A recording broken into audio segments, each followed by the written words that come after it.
माँ बनने जा रही हूँ रुद्र। मेरी मांग में सिंदूर अब भी तुम्हारा है, लेकिन मेरे पेट में जो बच्चा है वो किसी और का है। ये क्या कह रही हो? कैसा मजाक है? मजाक? वो तो तुमने किया था रुद्र, पांच कहकर मुझे घर से बाहर निकालकर। बेशर्म औरत, बिना तलाक के किसी और के बच्चे की माँ कैसे बन सकती हो तुम? बिल्कुल वैसे ही जैसे बिना तलाक हुए तुम दूसरी औरत के बच्चे के बाप बनने जा रहे हो। गायत्री दूसरी औरत नहीं है, बहन है तुम्हारी। और तुम्हारी रिपोर्ट में तो साफ साफ लिखा था ना कि तुम मां नहीं बन सकती। फिर कैसे हुआ ये? इस बच्चे का बाप कौन है? Mister shadow. जिस अंतरा को रुद्र ने बांझ कहकर घर से निकाला, मिस्टर शैडो ने उसी अंतरा को माँ बना डाला।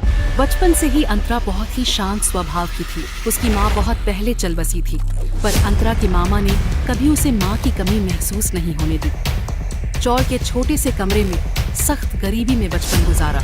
मामा की बेटी गायत्री की पढ़ाई में कोई कमी ना आए, इसीलिए उसने अपनी पढ़ाई छोड़ दी।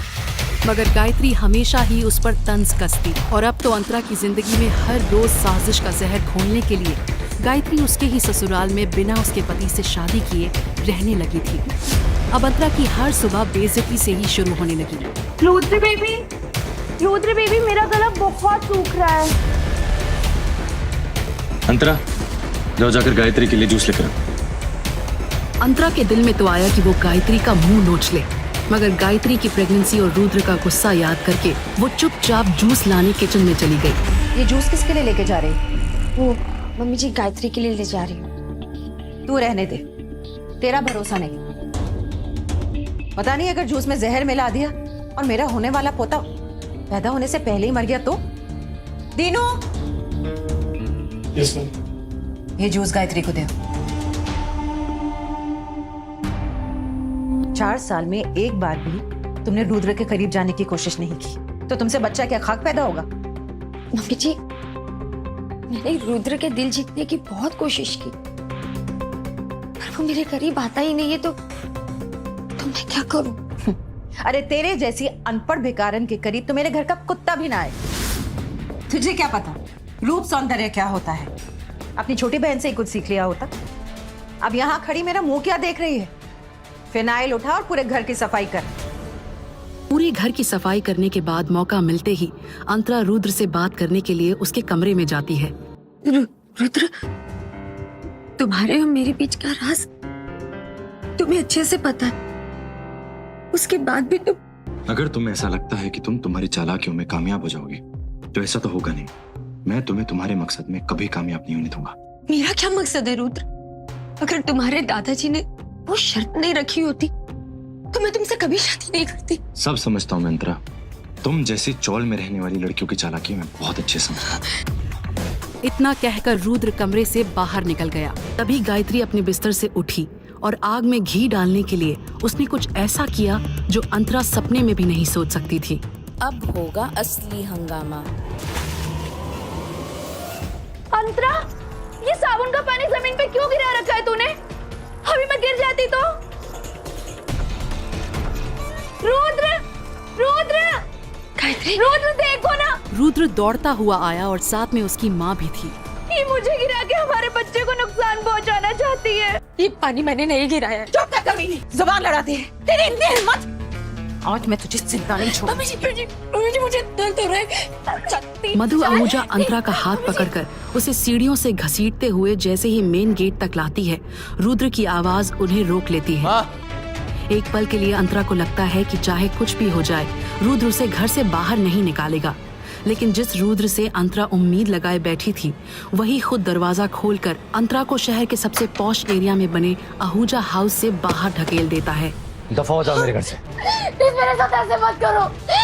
मुझे घर से मत निकालो, please please please please please please please please please मुझे दबा ना डालो। गायत्री का अंतरा को घर से हमेशा के लिए बाहर निकालने का प्लान कामयाब हो गया था। उसे लगा कि उसके रास्ते का कांटा अब हमेशा के लिए साफ हो गया है। लेकिन कुछ ही देर बाद एक कार की हॉर्न ने अंतरा के साथ साथ रुद्र और मधु का भी ध्यान अपनी ओर खींचा। जब अंतरा ने कार के अंदर देखा तो उसके होश उड़ गए। जब तक वो कुछ समझ पाती, एक हाथ उसे कार के अंदर खींच लेता है और वो महंगी सी ऑडी फुल स्पीड में आगे बढ़ जाती है। दरवाजा खुलने और बंद होने के बीच रुद्र और मधु अंदर बैठे इंसान की एक झलक देख पाते हैं और दोनों के पैरों तले जमीन खिसक जाती है। कार में बैठे शख्स को देखकर अंतरा फूट फूट कर रोने लगी। कार में बैठा शख्स कोई और नहीं, उसकी बेस्ट फ्रेंड तन्वी थी। तन्वी ने अंतरा को गले से लगाया।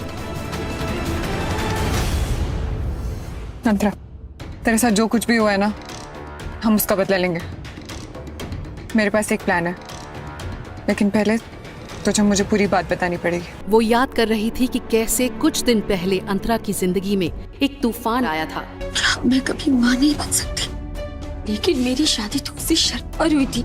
मुझे पहले ही पता था कि खोट तुझ में ही है, तभी तो 4 साल से बच्चा नहीं पैदा कर पा रही। जी प्लीज घर चल के बात करें। क्यों? यहाँ शर्म आ रही है? जब 4 साल से मुझे दादी नहीं बना रही थी, तब तो तुझे शर्म नहीं आई? अंतरा अपनी सास के ताने सुन ही रही थी, तभी अंतरा ने हॉस्पिटल कॉरिडोर में अपने पति रुद्र को आते देखा।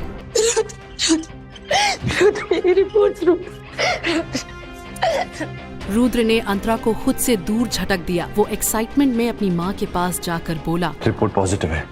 अंतरा की सास का गुस्सा अचानक ही खुशी में बदल गया। माता रानी की कृपा से मेरा सपना सच होने वाला है।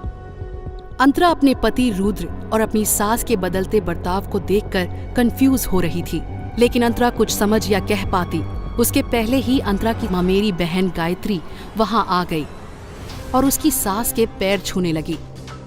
बस बस, जुग जुग जियो बेटा, तुम्हारी वजह से मेरा सपना पूरा होने वाला है और मुझे पूरा यकीन है कि तुम्हारी कुख में लड़का ही है जो मेरे रुद्र के वंश को आगे बढ़ाएगा। अंतरा के ऊपर बिजली गिर गई।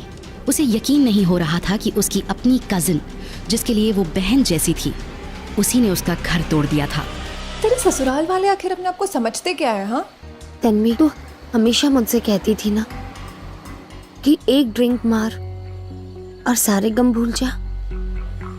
आज मैं सारे गम भूल जाना चाहती हूँ। चल फिर।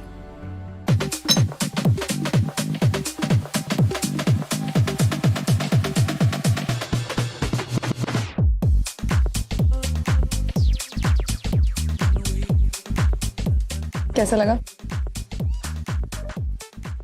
तलाक चाहिए मुझे तुमसे।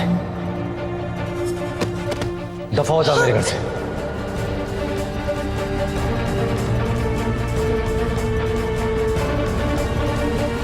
क्या करेंगे? कितना भीग गया बेटो।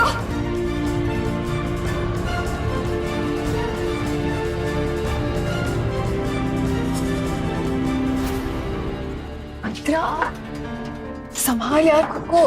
अंतरा, इन्हें रूम नंबर 607 में लेकर जाइए। रूम नंबर 607, लेकिन वो तो जल्दी। अंतरा, तू इसके साथ जा, मैं एटीएम से पैसे निकाल के आती हूँ, ठीक है? क्या तन्वी भी अंतरा के खिलाफ कोई साजिश रच रही थी? अंतरा उस रात पूरी तरह से नशे में डूब चुकी थी। उसके कदम लड़खड़ा रहे थे। अंतरा को लगा कि बेड पर बैठा हुआ शख्स रुद्र है। मुझे पता था कि तुम जरूर आओगे रुद्र। लेकिन बाद में उसे एहसास हुआ कि वो कोई अनजान आदमी है, इसीलिए अंतरा उससे खुद को दूर करने लगी। कौन हो तुम? मेरे कमरे में क्या कर रहे हो? लेकिन उस आदमी ने अंतरा के कान के पास आकर कुछ कहा। वो जो तुम्हारे साथ हुई नाइंसाफी का बदला लेगा, तुम्हारे सारे हक तुम्हें दिलवाएगा। बस तुम तो मेरा साथ दो। नशे में होने के बावजूद भी अंतरा को इतना समझ आया कि वो आवाज बहुत मोहक थी। वो आवाज उसके कानों में गूंज रही थी।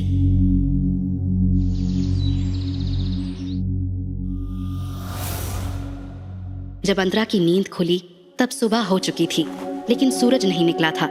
उसने देखा कि वो स्वीट के बेडरूम में अकेली थी। हैंगओवर की वजह से उसका सर बहुत दर्द कर रहा था। रात को क्या हुआ था उसे धुंधला धुंधला सा याद था। कोई आदमी उसके कमरे में था और उन दोनों के बीच शायद कुछ हुआ था।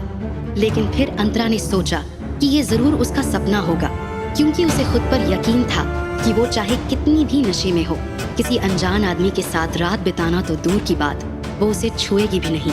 अंतरा ने देखा कि उसने कपड़े भी बराबर पहने थे। अगर ऐसा कुछ हुआ होता तो कोई उसे वापस कपड़े क्यों पहनाता? अंतरा ने टाइम देखने के लिए अपना फोन निकाला। उसमें तन्वी के 45 मिस्ड कॉल्स थे। इतने सारे मिस्ड कॉल्स? उसने तुरंत उसे कॉल बैक किया।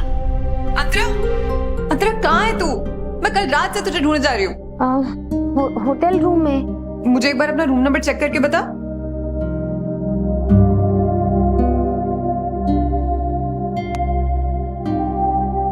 सिक्स 607। अंतरा ने स्वीट का मेन डोर खोला। बाहर तन्वी के साथ होटल का मैनेजर और सिक्योरिटी हेड थे। अंतरा को समझ नहीं आया कि मामला क्या है। हाँ ये है, हम जा सकते हैं।